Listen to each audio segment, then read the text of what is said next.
Hey guys, in this video we're going to take a look at how you can enable or disable Find My Mobile offline finding on the Samsung Galaxy S22 series.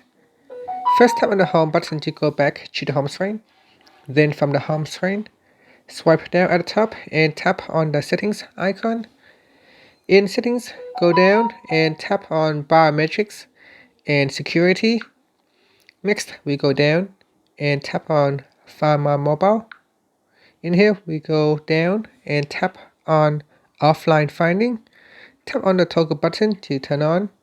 Now tap on Agreed. So read the information here and tap on Agreed. And that's it. So we have now turned on offline reading.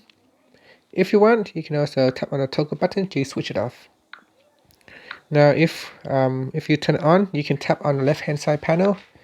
In here, you can read on the instruction how you can use offline finding to locate your missing device. And that's it. Finally, you can tap on the home button to go back to the home screen. Thank you for watching this video. Please subscribe to my channel for more videos.